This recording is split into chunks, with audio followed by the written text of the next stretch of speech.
se a gente fala em metodologia sistêmica, e acho que todos aqui viram, e todos falam muito sobre isso, acho que o Leitão vai falar bastante, o Marcos deve ter falado bastante de metodologia sistêmica. Se a gente acredita em metodologia sistêmica, não existe mais a figura do preparador físico, do fisiologista, do médico, do treinador, do preparador físico de uma forma isolada. Nós aqui no Clubes entendemos isso de uma forma integrada. Então, eu começo pensando, como que o meu trabalho pode melhorar a tática? Ou seja, de que forma a minha tecnologia pode melhorar o time dentro do campo? Como que eu posso pegar um atleta recém-chegado no clube, oriundo de lugares extremos do país, de cultura, de primeira infância, diferente de qualquer outra, de centros mais grandes e de centro com um pouco mais de informação. Como que eu faço esse diamante bruto, esse talento, como que eu faço esse talento virar um desempenho, ou seja, virar performance? Como que eu faço esse talento desenvolver o máximo da performance aqui dentro do clube? Como que eu faço para ele chegar lá no time principal? E aí que acho que a grande questão que a gente brinca aqui, que é a questão do empirismo. Ou seja, como que eu transformo eu acho em informações. A partir do momento que você tem informação, você coletou dados, você tem números, o achismo ele sai. Então você passa a estar embasado, você passa a estar consciente, você passa a ter a certeza do que a informação que você vai passar para o treinador, para o preparador físico, para o treinador de goleiro, para a comissão técnica, para a diretoria, para o presidente, quem seja. Você tem os dados, você está embasado, você tem números, você cruzou as informações. Então acho que essa é uma das grandes ideias, de você ter informação, de você estar com base de dados, você está embasado. Então, eu vou falar rápido um pouquinho da evolução da fisiologia. A fisiologia ela surgiu muito ligada à faculdade de medicina. Antigamente a fisiologia ela era muito ligada à figura do médico, ao doutor, aos exames de laboratório, às avaliações mais ligadas dentro de uma sala com ar-condicionado. Eu trabalhei de 2004 a 2007 no profissional do Corinthians com o maior médico fisiologista que o Brasil já teve, que foi o Dr. Renato Lotufo. Foi onde eu me criei e é o meu maior mestre, e toda vez que eu abro uma palestra eu falo dele. E ele se reinventou quando ele percebeu que ele, como médico, ele já não conseguia mais falar de treinamento, ele já não tinha um passo onde ele já não conseguia ir. Foi aí que ele trouxe 2, 3 profissionais de educação física para entender um pouco mais da fisiologia ligada ao exercício, a questão do treinamento, para poder ter uma discussão, uma entrada muito maior na comissão técnica. Então, no início, ela estava muito mais ligada a exames de laboratório. Aí, a partir dos anos 2000, que é onde a faculdade de Educação Física começou a investir um pouco mais na grade curricular do curso de Fisiologia, que algumas faculdades elas não passavam de 6 a 1 ano, e outras faculdades começaram a ter 2 anos de Fisiologia, Biomecânica, muitos profissionais graduados em Educação Física se tornaram fisiologistas.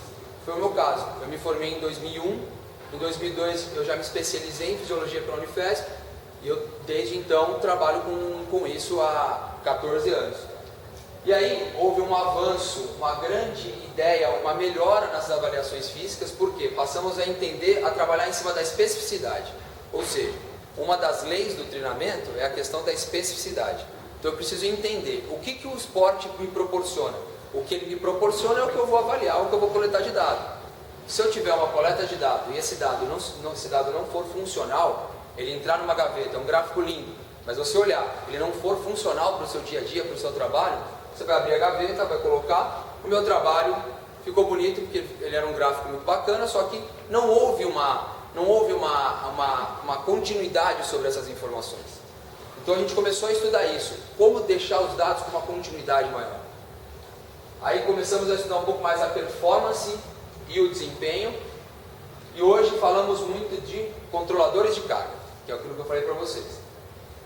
Entender de que forma a carga, de entender de que forma o treinamento, de entender de que forma o estímulo está gerando performance ou está causando um dano.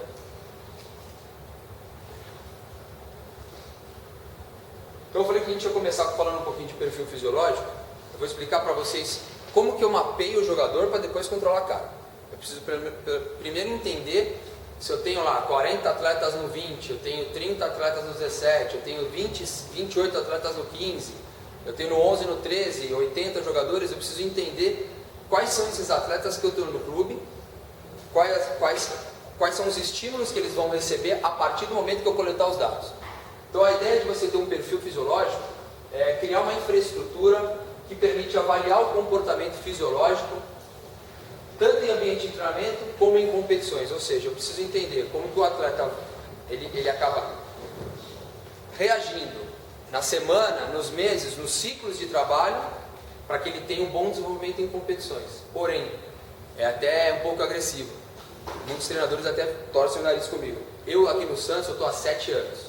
Eu não penso em ganhar um torneio. Lógico, poxa, uma das grandes alegrias da minha carreira foi ter duas Copas São Paulo aqui dentro, uma Copa do Brasil, múltiplos torneios paulistas dentro das categorias, mas a minha maior felicidade é você ter, no começo da temporada, como foi esse ano, 18 atletas dentro de time profissional ganhando o Campeonato Paulista. Então, o nosso trabalho de formação em cima disso. Então, quando eu falo de perfil fisiológico em categoria de base, eu penso em longevidade. Quando lá em cima, no profissional, aí eu penso cada vez mais em performance. Eu recebo um atleta que muitas vezes ele vem de uma outra agremiação, de uma outra cultura ou de um outro país, e eu preciso colocar ele dentro de um modelo de jogo que o treinador quer.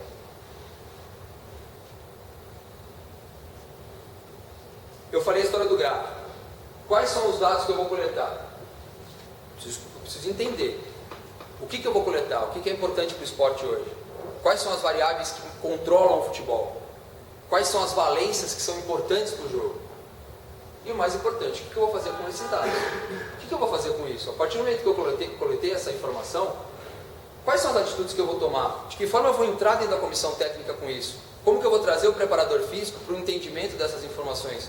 Como que o treinador vai tomar as decisões, muitas vezes, numa substituição ou numa estratégia diferente numa partida, baseado no perfil de atletas que ele tem? Porque quando a gente fala de análise de desempenho, talvez a fisiologia tenha sido a primeira ciência em análise de desempenho, porque nós estudamos a ciência do esporte, mas estudamos a ciência mais ligada ao corpo humano, à performance atlética. Mas baseado nisso, como temos 11 posições no campo, quais são os atletas ideais para cada posição?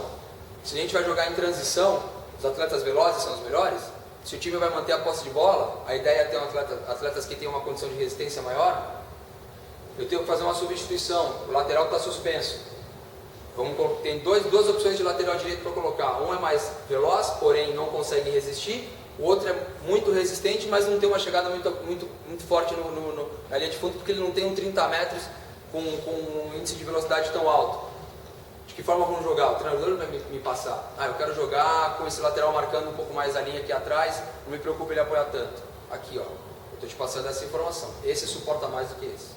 Então essa é a ideia, transformar todas essas coletas de dados, que eu acho que muitos de vocês já viram os testes em campo, uma série de coisas, mas fazer com que isso se torne resultado. E a gente parte aqui no clube, toda informação parte do perfil genético. Toda informação de qualquer atleta que está na categoria de base do Santos parte da capacidade, do histórico do DNA dele. Então, ou seja, desde 2013 para 2014, a gente tem uma parceria com a Unifesp, no qual eu sou vinculado, lá em São Paulo, com o pessoal da Bioquímica, o Dr. João Bosco Pesqueiro, que eles fazem um estudo do genótipo humano. Então, ou seja, todo atleta eu consigo entender qual que é a característica muscular dele. Se esse atleta tem uma característica mais de força, se esse atleta tem uma característica mais de resistência. Baseado nisso, eu consigo desenhar o perfil. Se eu tenho um atleta que tem uma característica mais de força e ele não tem índices de força acima da média, ou próximo da média, ou maior do que a média do grupo, eu preciso otimizar isso. Se eu tenho um atleta que ele não tem uma capacidade de força e os índices dele ficam abaixo da média da força, eu tenho como defendê-lo. Porém, não significa que eu vou excluí-lo. Apenas a gente vai mapear. Vou passar para a comissão técnica, ó, esse atleta tem essa característica, esse aqui tem essa. Não significa que ele não tem força, não vai trabalhar força com ele. Não, vamos estimular a força com ele. Porém, ele tem um limite. Ele nunca vai ser mais forte do que esse que tem uma capacidade genética muito maior para a força. Então a ideia de você entender a histologia muscular é classificar qual é a característica exata baseada no perfil do DNA do atleta. Até é interessante frisar, eu estou querendo agora, no final da temporada, eu vou evoluir esse estudo, eu quero cruzar lesões e características genéticas. Então eu vou pegar o nosso índice de lesões da temporada, e eu acredito que atletas com capacidade de gerar mais velocidade, ou seja, gerar mais força, são os atletas que machucam mais. São atletas que acabam lesionando mais. Mas isso é uma suspeita, e eu vou, no final do ano, cruzar isso. Então, ou seja, mais uma linha de pesquisa baseada no perfil genético. Então a gente recebe os dados assim. A gente tem os 4, 5 marcadores de genótipo humano, e ele me dá em percentual o score de força e de resistência. Então eu sei que o atacante A tem uma capacidade de gerar força menor que o atacante B. Se o treinador quer jogar em transição, o atacante A não vai conseguir fazer uma transição, porque ele não tem velocidade. Ele talvez tenha uma boa aceleração, eu tenho os índices dele, eu vou cruzar, mas uns 20, no 30 metros ele não vai conseguir. Agora, se eu tenho um atacante B que é extremamente veloz, e eu tenho um outro atacante C que ele tem uma capacidade mista, e o jogo não é tão de transição, e o treinador quer ficar mais com a posse de bola, e esse cara vai fazer um falso 9, ou vai fazer qualquer outra coisa relacionada ao modelo de jogo, que eu não vou entrar no mérito, eu tenho como passar essa informação para ele baseado nessa característica genética. Então, ou seja, a partir daí a gente começa a entender o perfil do atleta. Ontem eu estava aqui na palestra do Rogério quando surgiu uma questão sobre a altura. Já que estamos num congresso de goleiros, eu coloquei esse slide sobre a maturação óssea, porque nós também é mais um indicativo de perfil dos nossos atletas aqui no clube. A gente cruza, iniciamos com a capacidade genética, depois vamos entender qual que é o nível de maturação biológica desse atleta naquele momento. O questionamento do Rogério sobre a altura, eu acho que acho que surgiu um burburinho aí, eu acho que realmente se tornou um mito. Muitas vezes o mercado brasileiro não absorve um goleiro baixo, ou um goleiro que tem 1,83 m, 1,84 m. Isso é culpa do mercado, isso é culpa de quem espalhou esse mito. Ele citou o Gustavo na palestra, acho que quem estava aqui lembra. O Gustavo tinha um dos melhores contra-movimento jump, ou seja, avaliação de salto da categoria. Ele saltava mais ou menos quase 60 centímetros. E ele tinha pelo menos 10 a 15 centímetros 10 centímetros a menos do que os outros goleiros da categoria. Eu fui com o Rogério na diretoria na época mostrar, falei assim, ó, funcionalmente ele vai sair mais do chão do que o mais alto. O menino foi dispensado. Isso é decisão. Fisiologia passa informação, performance informa. A decisão não cabe a mim, não cabe a nós. Aliás, cabe a vocês que são os treinadores. A minha ideia é passar a informação. Então, quando eu coloquei a maturação óssea, nós aqui no clube, Barata vai delirar agora, né, Barata? Nós não acreditamos nos tardios, né? Não acreditamos nos precoces, acreditamos nos tardios. Os precoces, a gente tem um certo cuidado. Com os tardios, a gente coloca dentro de uma cápsula e fala assim, ó, calma que ele vai lá na frente, lá na frente, lá na frente. Então, talvez essa seja uma das grandes características do Santos, de revelar atleta. Nós não nos preocupamos nesse momento aqui, ó, no cara que está no 15, no cara que está no 16, no 17, no 18, no 19. Não estou preocupado se ele vai gerar performance agora. Se eu sei que ele é um maturado tardio, eu vou dar tempo para ele. E se tecnicamente, o departamento técnico acredita nele, a gente vai dar subsídio para ele desenvolver. Talvez nesse momento, ele não vai gerar performance, não vai ter força. Ele não tem liberação de hormônio como um cara tem como um maturado precoce. Mas isso não vai ser poder de decisão agora. Por isso que essa informação é mais uma informação importante. É mais uma informação para você definir o perfil do atleta. E é assim que a gente passa os dados. Gráfico em barras, ele é a idade cronológica, e os pontos é a relação da idade óssea do atleta. Então, ou seja, aqui é um atleta que tem em média entre 14 e 15 anos de idade, e em cima a sua maturação óssea de acordo com a idade cronológica. Ou seja, tem atletas que têm idade cronológica para 14 anos, nesse caso, e uma idade óssea para 17, ou seja, um maturado precoce. E temos atletas que têm uma idade óssea para 14, uma idade cronológica para 14 anos e uma idade óssea de 14, 15 anos. Ou seja, ele ainda vai desenvolver, ele é um tardio. Então, aí em cima desses dados, a gente começa a tomar as decisões de estímulo. Uma outra coisa que a gente trabalha em cima desses dados, já que nós vamos falar de controle de carga, dividimos as cargas baseadas nessa maturação. Se eu entendo que dentro de uma categoria eu tenho diferentes maturadores, alguns precoces, outros de uma forma tardia, eu preciso entender de que forma eles vão absorver essa carga. Os mais precoces vão receber uma carga e não vão sentir tanto. Talvez os tardios vão receber essa carga e vão sentir muito. Então, baseado nessa informação, a gente começa a desenvolver a carga de uma forma individual. E individualizamos as cargas em cima desses dados. Então, nós fizemos o genótipo, nós temos a característica óssea desse atleta, eu sei o nível de maturação dele. Aí, eu vou entrar numa série de dados que eu vou coletar. Dados de força, resistência, agilidade, potência e hoje numa valência que eu acredito demais. O Ivan falou sobre mobilidade de quadril, hoje eu estudo muito movimento, hoje eu estudo muito cinesiologia, que é uma coisa que vocês devem se preocupar. Um ótimo padrão do movimento vai fazer com que o atleta gaste menos energia. Um atleta gastando menos energia vai fazer com que o atleta consiga desenvolver melhor a sua performance. E ele gastando menos energia, ele passa a ter uma longevidade em alto rendimento, ou seja, ele consegue gerar intensidade por muito mais tempo. Automaticamente, os índices de lesões acabam caindo. Então hoje, nós acreditamos que para o atleta desenvolver força, se ele não tiver mobilidade, 2 níveis de controle motor, tanto estático quanto dinâmico, ele não consegue gerar um bom padrão de movimento. Se ele não consegue ter um bom padrão de movimento, ele não consegue gerar força.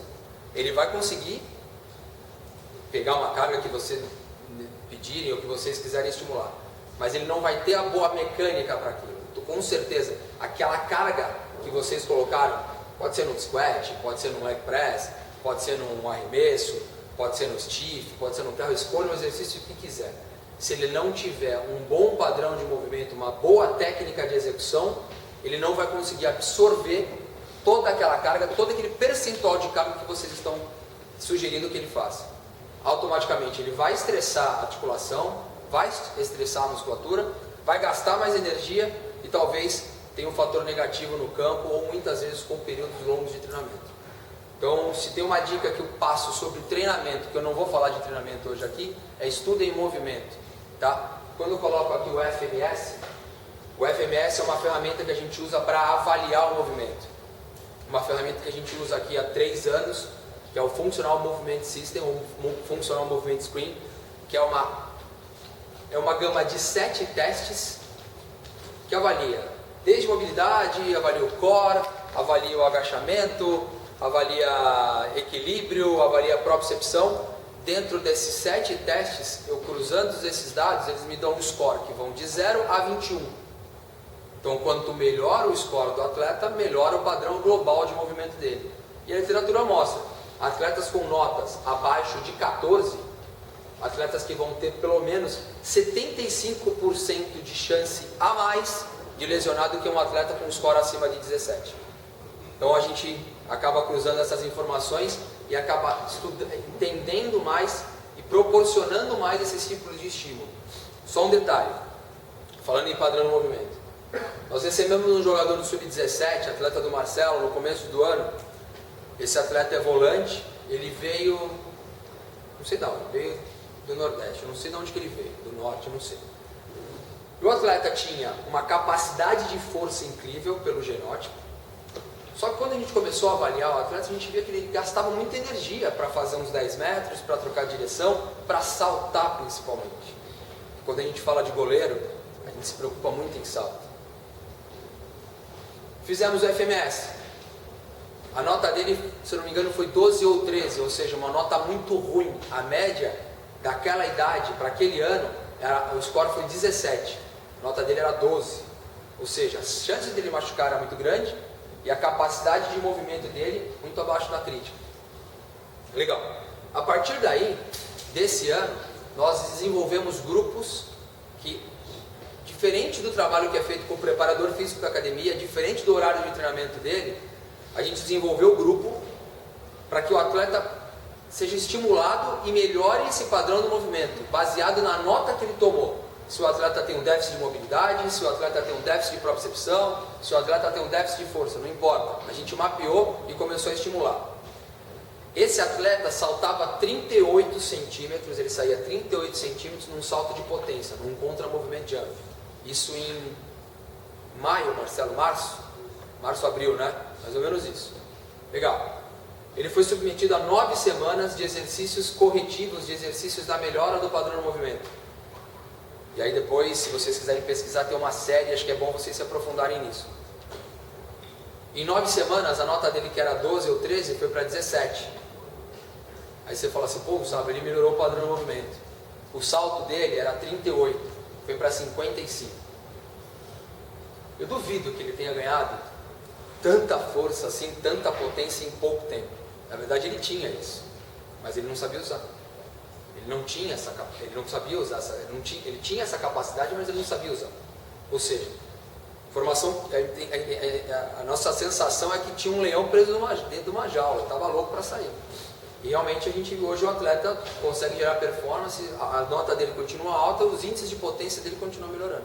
Então por isso que eu cruzo, e eu sempre dou essa informação. Entendam o movimento antes de pensar em treinamento de força, treinamento de potência, treinamento de resistência. Entendam o movimento.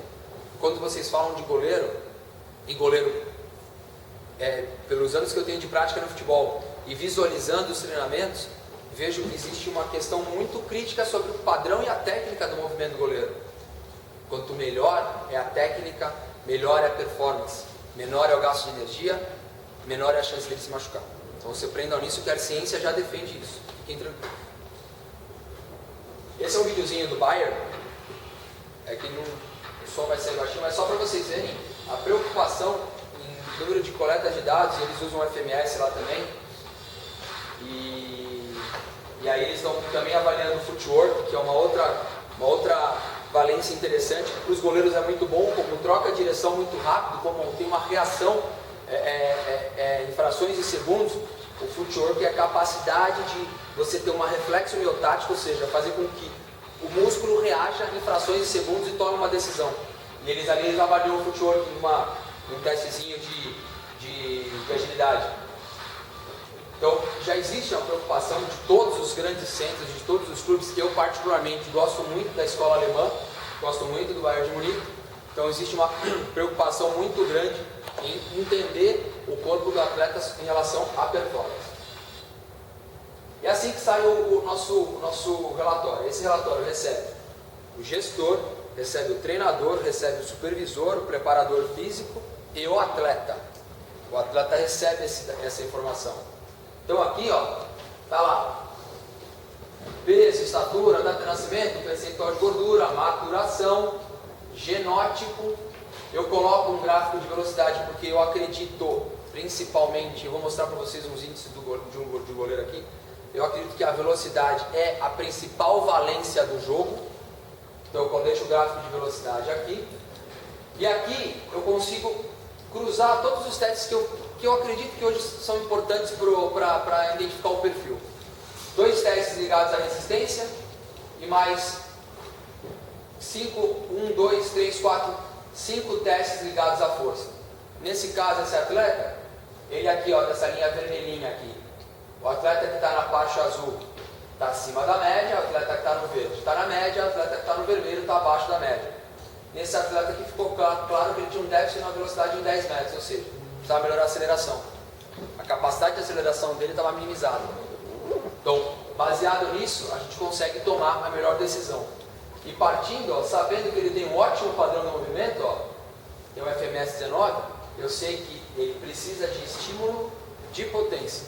porque a capacidade de performance atlética dele é muito boa. E aí eu coloquei mais ou menos o perfil fisiológico do goleiro. Característica genética é muito ligado à força, porque as ações são ligadas à força. É um atleta muito veloz, potente, ágil, muito coordenado e que precisa ter muita mobilidade. Você mostrou, Ivan, o vídeo, né, da mobilidade? Esse vídeo que você mostrou? Aquele treino de mobilidade que você mostrou? Sim. Então, eu estava até falando isso com o Juninho, que é treinador do Sub-20. Falei, Juninho, não, Rogério, verdade. Qual que era o goleiro, Roger? Que tinha um déficit de mobilidade.